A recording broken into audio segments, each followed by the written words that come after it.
Back in the days when Vine was at its peak popularity, many users would be confronted with these ads while swiping. Here are the two examples we'll be looking at. The first one is known as Wi-Fi Anywhere. While the ad itself is brief, it shows that by just simply downloading the app, users can get Wi-Fi, well, anywhere they go.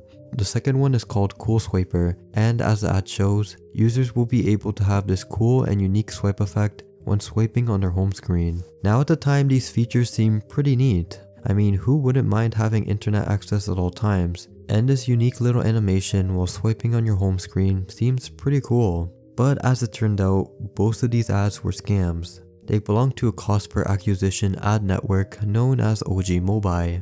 To summarize, CPA networks would pay their affiliates for every app installation that they generate for the network's advertisers. So in this case, the easiest way to get people to download these apps is to just spam these ads all over social media and advertise them in a way that tells others that they would get something for free. From an outsider's perspective, this seemed to be a good idea, but only once they download the app or click the link provided. They would be met with something known as a content locker, which is a digital tool that restricts access to content until the user completes a desired action. When it came to this, it usually involved users downloading a bunch of apps, and after downloading them, they would get nothing in return. In the end, the user's time would be wasted and the advertisers would make some money off of them.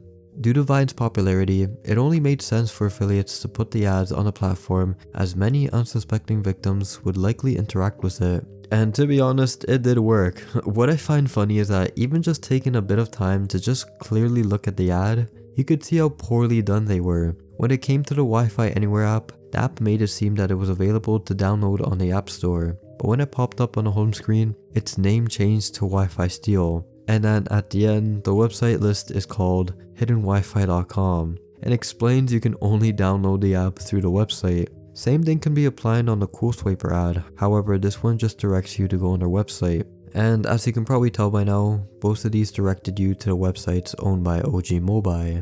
These types of shady ads still exist, but aren't taken as seriously, and most of them get removed. Looking back at these two ads in particular, they pretty much get heavily memed and it's more of a piece of funny nostalgic media.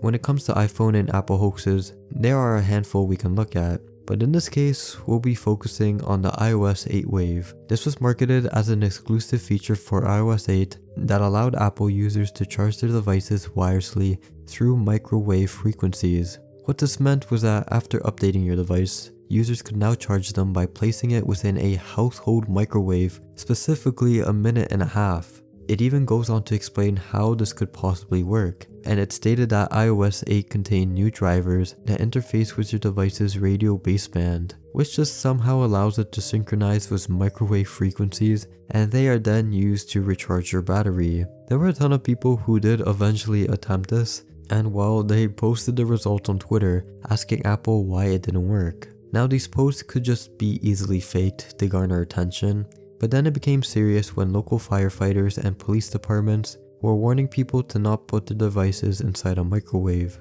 What makes this even more embarrassing is that there was another hoax just a previous update involving iOS 7. This one followed the same format and claimed that the iPhone 6 was waterproof, and once again, people fell for it and others were warned to not put their iPhones in water. For those wondering, these ads came from 4chan and were advertised on Twitter to trick people, and well, congrats to them, because they did fool a whole ton of people. Going back to another Vine hoax, this one involves the discussion surrounding the 9+10 kid. On June 22nd, 2013, user DreHypeMSU posted a video of his younger brother asking him what 9+10 is, to which he answers 21. This would quickly gain a ton of exposure and would become one of Vine's earliest popular videos. Though at the time, no one really knew too much about the kid, and he was simply referred to as the 21 kid. It had been a few months since the Vine was posted, and there weren't any updates regarding the kid, nor could anyone find him on his brother's account, and so some people were genuinely concerned about his whereabouts. It wasn't until October 2014 that some unexpected news story was published about the child. A website known as Hustlers released an article explaining how the child ran away from his home due to the online bullying he had been receiving from the Vine post. It was also mentioned that the child's real name was Habib Sise, and he left a goodbye note in his bedroom that stated, "I tired of everyone laughing at me. I running away forever now. If you want to find me, the only clue I leaving is 21. Now, if you aren't familiar with Hustlers, they're a self-proclaimed parody website and are known for making up fake news stories. Once the creator of the website saw that people were constantly wondering about the kid, he must have seen the opportunity to make a news story knowing that some people would fall for it. As soon as it became mainstream, a YouTube video would be posted by the user Franklin Clinton in November 2014. It was a short clip and showed both Dre and the 21 kid together debunking the myth that he had ran off. Despite the video, many were skeptical about it and made claims stating that he didn't even look like the original 21 kid and that the video was entirely faked. But this would be disproven by a YouTuber named Wavy Websurf. In Wavy's video, he explained that he was able to find a direct link to Dre's Vine page, and he managed to find the original 9+10 and 21 kid is not missing video. Looking at the caption, it's mentioned that the kid is all good and his real name is Xavier. It was also posted 1 month before the YouTube video, meaning that the YouTube video was just a repost. Wavy also pointed out that multiple clips of Xavier can be found on Dre Hype's Vine account, which just fully dismissed all the rumors behind his disappearance. In February 2006, a website named genpets.com would surprise many on the internet. It advertised something called genpets, which are described as mass-produced and bioengineered pets. It's mentioned that genpets are living, breathing mammals created by the bioengineering company titled Biogenica. These pets were created by combining and modifying existing DNA to form these creatures. To go into more detail, the prototype and breeding genpets were created using a process called zygote microinjection, which points out that it's becoming a favorable method to combine DNA or to insert certain proteins from different species. They have similar characteristics as any other animal, such as blood, bones, and muscle. Adding on, they will bleed if you cut them and die if mistreated. But even with that, people were puzzled as to why they were packaged. And at first glance, it was assumed that they were just hyper-realistic toys. It was then explained genpets are designed to be sold on retail store shelves and not traditional stores. Also, the reason why they were packaged is due to the electronic components needed to be concealed and for basic life support. Adding on that outside of the packages, they are fully organic. The website goes into full detail regarding other frequently asked questions, and from the looks of it, people genuinely believe that genpets were real. But then there was one giveaway that suggested that this was just one big hoax. When questioned where and when the genpets can be purchased, it was explained that they were currently getting them approved for resale, as well as securing retail opportunities, and that they are planning on getting them out as soon as possible. But of course, a date was never confirmed. It would only be a matter of time until the truth came out.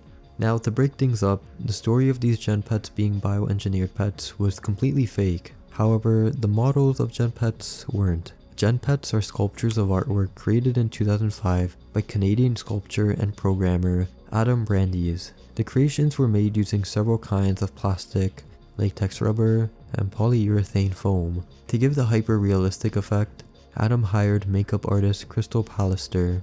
When he was questioned on why he made the hoax and the product, he explained that he wasn't necessarily against bioengineering, but was instead hesitant towards where, how, and by whom the technology will be used. He was aware that people were disturbed by how it looked, and so he questioned why people still wanted to purchase one.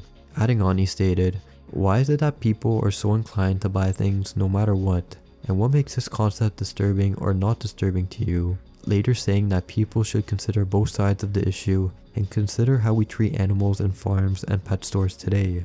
Since its rise to popularity and genuine interest, genpets have been featured in numerous art galleries and museum displays from around the world.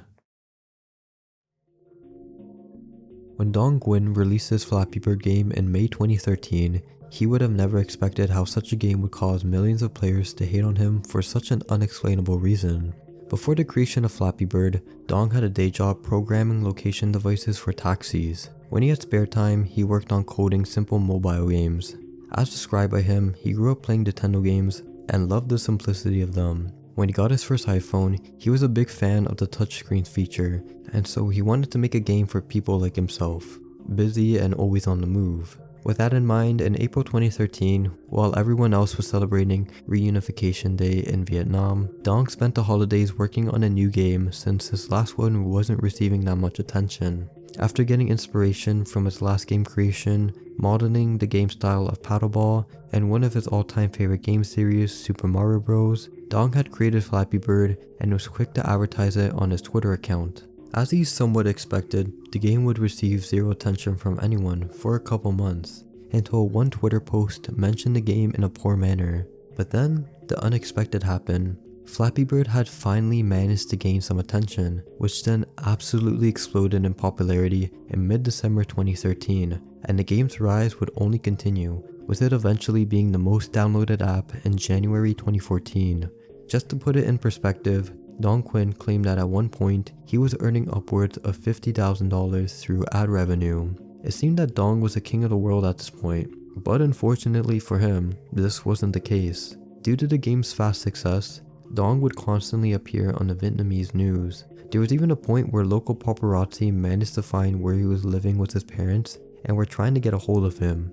Not only that, but he was also receiving tons of hate and harassment through online platforms, especially on Twitter. While some people were sharing the screenshots of their high scores, an overwhelming amount of players would send hateful tweets targeting Dong and how the game had ruined their life, essentially putting the blame on Dong for his creation. Now you can only imagine how he must have felt at this point. You work hard on something, there's good intentions, and then it becomes popular and talked about for the wrong reasons, and now you're suddenly the bad guy. Because of the constant negative attention, Dong would come forward and express his concerns on Twitter, stating it was something he never wanted and to please give him some peace. Unfortunately, things will only get worse, and this led to a downward spiral. Over the next few days, Dong would make some sinister and concerning tweets surrounding his well-being, and eventually on February 8, 2014, in the midst of the game's peak popularity, Dong tweeted that he would take Flappy Bird down in 22 hours and that he couldn't take it anymore. On February 10th, Flappy Bird was no longer available to download on the app and Google Play Store.